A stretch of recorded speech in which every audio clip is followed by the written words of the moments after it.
life outside the Federal Witness Protection Program. Hey, it's Suze, and welcome to today's episode of Life Outside the Federal Witness Protection Program / Keep the Bad Guys Away. Hey, nice to see ya. Okay, you know, early signs that they've already hacked this place that I'm in, Indio, California, including the Super 8 hotel that I'm staying at. Super 8, see, Super 8. I mean, see, that's what I said. I've been dealing with these guys for 10 years, and especially the last 4 years, and they pull the same crap in every city and state that I go to. And everybody wonders why I'm trying to quit nursing, you know, and get out of the country for good, get out of the United States for good and seek refugee status in a foreign country. It's because of the same fucking shit. See, 4 years ago, Chavez Folger, a staff member for Senator Harry Reid's office, said that they opened up an FBI investigation. So I don't know if that means the OIG, and this is the kind of bullshit that the OIG is using, but there's also a secondary problem. That Homeland Security letter, I had the U.S. Marshals Service serve the FBI at headquarters a tort claim of about $911 million. For all the damn problems that they caused. And then apparently they wrote an apology letter to Senator Harry Reid, something to the effect of, oh, we'll never do it again. And Chavez Folger put me in contact with this agent, Jay Kramer, up there in the Office of Congressional Affairs, and he tells me that they want to know everything that's happened. Well, I mean, what's new? FBI headquarters not knowing what the hell their own damn fucking department's doing? I mean, not to mention the fact that that recent letter from Senator Dianne Feinstein, dated a couple months ago in January, just shows that the FBI never has any intention to do anything about anything except interfere with my life. God, I fucking hate them. Okay, so here's what's already happened today.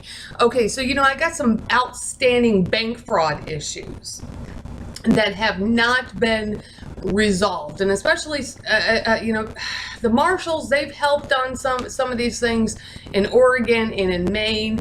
And then there's this one issue, the whole scandal with a nursing contract down in Eagle Pass, Texas, related to a Holiday Inn charge into Mexico related to Global Travel International, and a whole fraud claim that Capital One reversed and then didn't fix. Okay, well, I still need somebody to fix that, because that's a secured credit card, and I got a secured credit card based on all of the credit problems that I have, based on the fact that I made that FBI report. I mean, who would have known back in 2004 I make an FBI report and then they totally jack up your fucking life, you know, even more. I mean, things were already bad in 2004 because I had a premature baby, but my credit wasn't totally shot. It was still salvageable at that point. And even up until maybe like 2007 when I tried to file for bankruptcy, you know, and then that gets denied. Can you imagine that?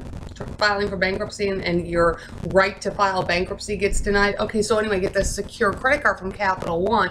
So anyway, so I was trying to figure out who can fix this, because apparently Special Agent Paul Burkholder can't fix it. He probably can throw people in prison for it, is my educated guess, but he can't like actually reverse his charge. And so I was trying to figure out if the marshals could reverse the charge, but you know what? I can't figure out where it comes in from. I can't figure out if I should call the marshals in Florida, because it might be Global Travel International.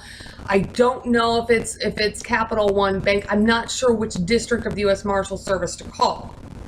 You know, it can't be Nevada, because Nevada is the one that's caused all these problems. So anyway, so I'm writing this all out for Congressman Ruiz, who is my congressman here in the 36th District House of Representatives. He's also a ER physician. So I'm writing this all out, this very complexity, you know, the case for him, and sending it over to his office. When in the midst of me doing that, the housekeeper comes and interferes and knocks on my damn door.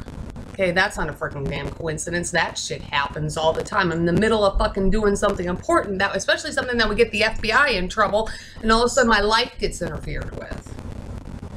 Mysteriously, there's like a mysterious phone call, or somebody like comes to my door, or like I get, you know, my phone rings or something. This has happened in every city or state. So it's already, that's an early sign. Okay, that's number one. Number two.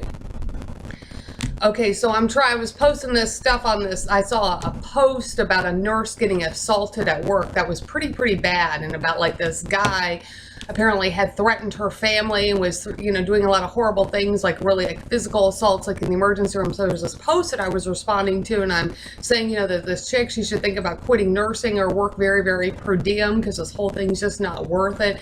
And then I just put in parentheses, my entire family's, you know, been assaulted, missing, murdered. Well, then all of a sudden, my phone rings. Like I'm trying to do something like important to me, important for me to get my message out. And all of a sudden, my phone rings from the front desk. Oh, the washer and dryer's ready.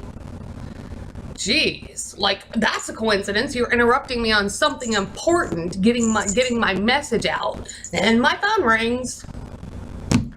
Okay, and then I get downstairs to go get this damn laundry key, and then all of a sudden they want my ID. I'm like, dude, the hotel's got a copy of my ID on file. You know, they're like, we will give you the key, and then you just give us your ID, and then, you know, and that's how we do it. Well, you're not getting a copy of you're not holding onto my Arizona ID, because that's one thing that human trafficking perpetrators like to do, is they like to take identification documents, and I'm already a human trafficking victim. So I gave her my expired Nevada driver's license. She doesn't need a copy of my ID. My nursing contract company has already forked out $2,500 to this hotel.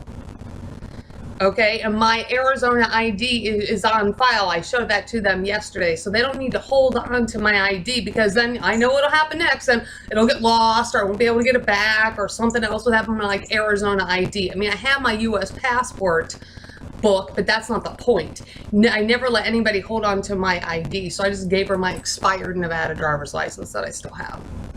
So, but anyway, so I said, I mean, these are three really big early signs. Interference with me contacting Congress, that's happened before. Even when I'm sitting right here, sitting right at my computer, that's happened before. Interference with me contacting Congress, just like what I described, that has happened before in other cities and states. Number two, my phone ringing, or somebody coming knocking on the door or something, you know, all of a sudden when I'm trying to do something that would be beneficial to getting my message out. And then of course, number three, everybody's always trying to steal my identity documents. So that's why I said, I don't miss a fucking trick.